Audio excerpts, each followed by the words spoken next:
Happy Friday, everyone. Thanks for joining us today. I'm Lee Ji-eun in Seoul. Coming up on today's edition of Business Daily. Korea's government and ruling party agree on Friday to consider drawing up a supplementary budget by February to help boost the sluggish local economy. China's economic growth is expected to cool next year, while U.S. President-elect Donald Trump names a hardliner on trade with China to head a newly created trade council. These stories and more coming right up.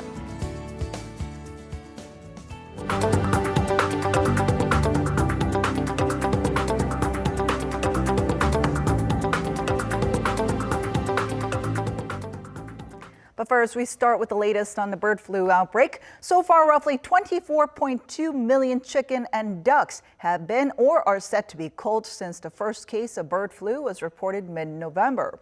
As a result, about 23% of layer hens have been slaughtered, leading to a major surge in egg prices. For more, we connect to our Lee Ju-young on the phone. So, Ju-young, how big of a surge are we seeing in prices? June, according to the state-run Korea Agro-Fisheries and Food Trade Corporation, the average retail price for a batch of 30 eggs has risen nearly 25% to $6. This is the highest on-month increase in nearly a decade. At some neighborhood markets, prices of a 30-egg tray have exceeded the 10,000 won mark, or $8. Due to the supply shortage, some stores are even limiting the number of eggs each customer can buy. The Agriculture Ministry said it will offer support for imports of egg-laying chickens and eggs from other countries to ease the shortfall by shouldering half of the shipping expenses. But it's not just egg prices that have people worried. We've seen the cost of a lot of other goods surge as well. Yes, June. The severe shortage of eggs is set to lead to a further increase in the price of bread. Note that leading bakery chain Paris Baguette has already made a near 7% hike in the average price of its goods early December. Longtime leader in the nation's instant ramen noodle industry, Nongsim, has also decided to increase the price of its products by 5.5% for the first time in 5 years, along with major brewer Oriental Brewery, which raised beer prices by an average 6%. Back to you, June. The Korean government and ruling party lawmakers have agreed to consider drawing up an additional budget supplement early next year to boost the sluggish economy. Our Kim Min-ji has more. Korea is mulling the prospect of another stimulus package just months after implementing one. In a meeting between the government and the ruling Saenuri Party on Friday, officials agreed to consider drawing up a supplementary budget by February in order to boost consumption and investment and breathe life into the flagging economy. We still have fiscal room, and as our tax revenue is also relatively sound, we requested the government draft an extra budget, which it said it would consider. Timing is important in the economy. The government and the ruling party also said they would unleash at least 30% of the 2017 budget in the first quarter and a minimum 60% by the first half of the year. They also discussed measures to mitigate the effects of the current bird flu outbreak, including financial support for egg imports. Korea has culled over 20 million poultry across the nation since the first case of bird flu was reported in mid-November, the highest number on record. Egg prices have skyrocketed amid the outbreak, with major supermarkets limiting customers to a single carton each. In light of the situation, the government has separately vowed to tackle rising livelihood costs. The Finance Ministry said it will form a government-wide task force that will seek to stabilize the prices of eggs and other agricultural goods as well as public utility fees. The government said it will also keep a close eye on the prices of oil-related products, as gas prices have already been climbing in tandem with the recent rise in global oil prices. Kim Min-ji, Business Daily. Korea's public debt has surpassed the 1 quadrillion won mark, topping $833 billion as of the end of last year. The Finance Ministry said Friday that government debt, including that of non-financial public institutions, had risen by 4.8% as of the end of last year from the year before.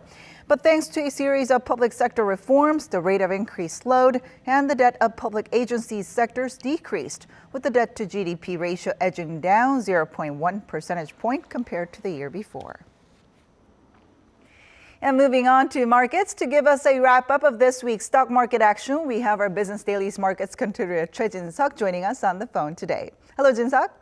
Thanks for having me. All right, so as we close the week, how are things looking on the last day of trading?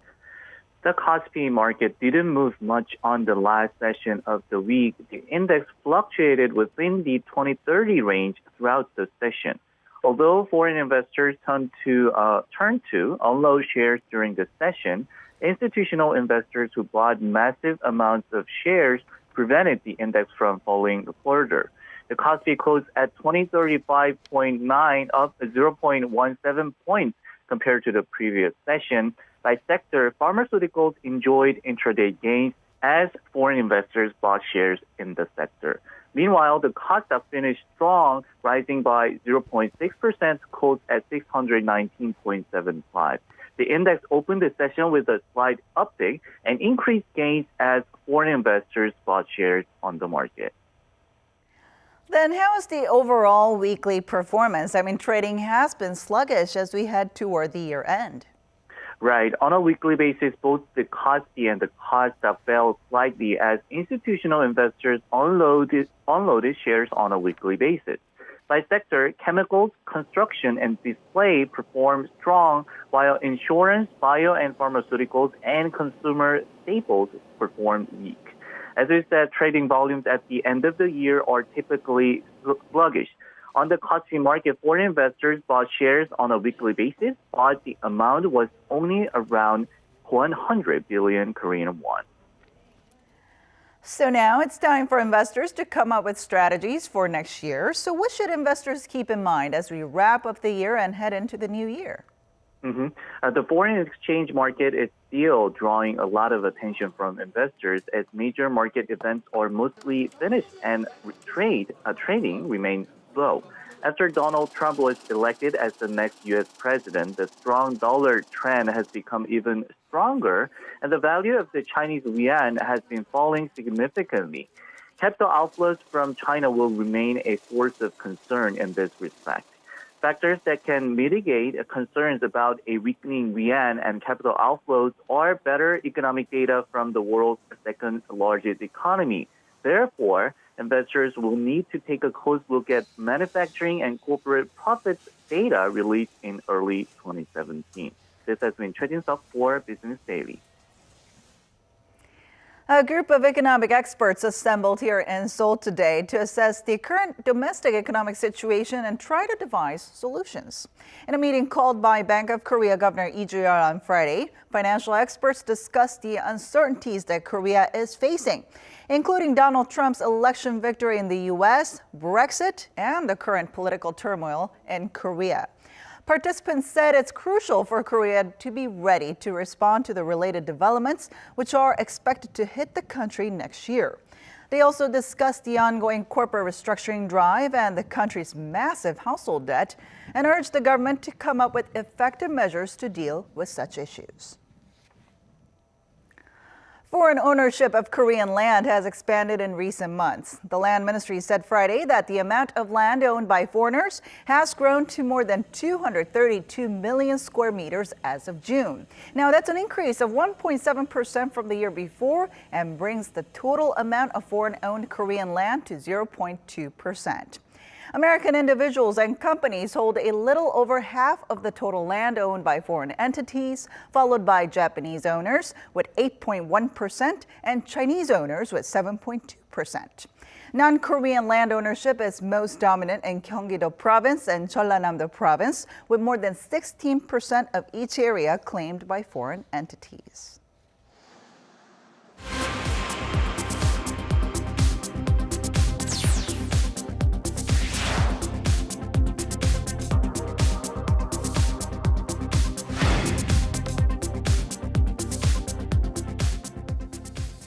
Time now for a closer look through some important global business headlines from the week. And for that, our Eunice Kim joins us in the studio today. Hi, Eunice. Hello.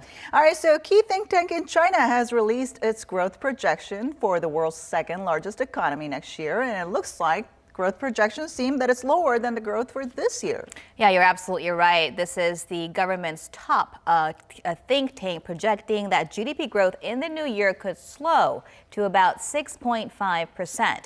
Now, 6.5% would be about 20 basis points lower than what the Chinese economy is on track for this year at 6.7%, which in and of itself would be a 26-year low. Now, in its annual Blue Book, the Chinese Academy of Social Sciences warned a potential regional financial crisis as a result of mounting debt held by households. In fact, the country's top leaders at their annual Central Economic Work Conference last week had discussed asset bubbles and financial risks over talk of growth. Now, another key challenge the think tank pointed out was the depreciating yuan, specifically the capital outflow that the government has been unable to stop. The Chinese currency has fallen more than 6% against the U.S. dollar this year, and noticeably, too, sharply following the U.S. presidential elections in November. Now, it seems like the yuan, both onshore and offshore, have been fighting to keep from crossing the 7 yuan to dollar level for some time now. So could we see it further weaken? And that seems to be the general consensus at this point. Some even saying the yuan could break through that 7 yuan threshold earlier in the slow trading days of before and after Christmas. This, of course, as the Chinese government still sits on a massive pile of forex reserves. Its holdings are estimated to be over $3 trillion as of the end of November, despite estimates that it unloaded $1 trillion worth since 2014 to ease the fall of the yuan.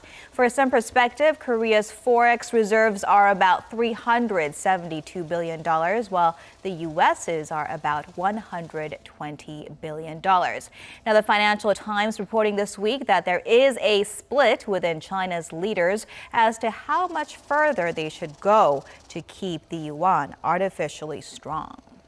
And of course, there's the risk coming from the U.S. as U.S. President-elect Donald Trump has named Peter Navarro, who is an outspoken critic of trade with China, to head the White House National Trade Council. Yeah, you're absolutely right on that. Peter Navarro is an economist and a professor at the University of California, Irvine.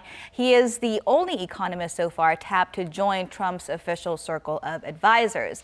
Now, he has written a book titled Death by China, which is an unapologetic critique of how China does business, from currency manipulation and abusive trade policies to deadly consumer products, to borrow a few words there. He's also penned a paper with Wilbur Ross, whom you'll remember is Trump's Commerce Secretary designate. So many are viewing Navarro's appointment to head the newly formed National Trade Council within the White House as a strong signal from the Trump camp of the hardline stance that is to come in its handling of Beijing.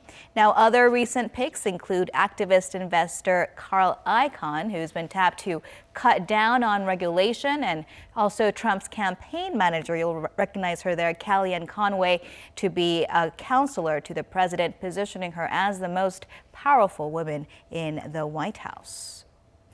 Then how has China reacted to this latest appointment? Sure, and China has come out to say since the appointment that it is paying close attention to President-elect Trump and the people that he is surrounding himself with, while urging cooperation for mutual prosperity.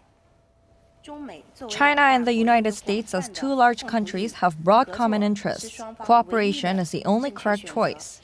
We hope the U.S. works together with China to maintain the healthy, stable development of ties, including business and trade ties. This accords with the interests of both peoples and is beneficial to the world's development and prosperity. And shifting our focus a little bit, a quick update on the situation involving the Italian bank Monte dei Paschi. Now, the bank has failed to raise the money that it needed to stay afloat, but the government actually came to the rescue in the final hours. Right, and Italian reporters are likening this to a Christmas gift of sorts, as Italy's cabinet did approve a fund worth 20 billion euros, that's about 21 billion US dollars, not only to bail out the country's third largest bank, but also euro to support the many other Italian lenders needing help to stay afloat. Monte dei Paschi, said to be the world's oldest bank, had failed an EU stress test back in July and needed to raise 5 billion euros to offset the bad loans on its books.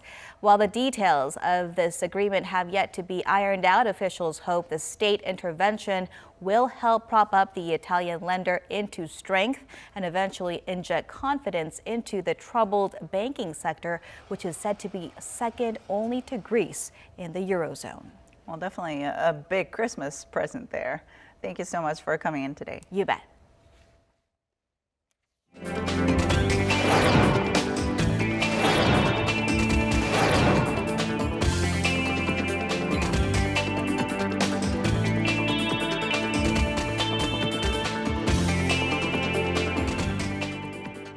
And that wraps it up for today and this week. Thanks so much for watching, and we'll be back next week with more business news that matters to you. Until then, goodbye.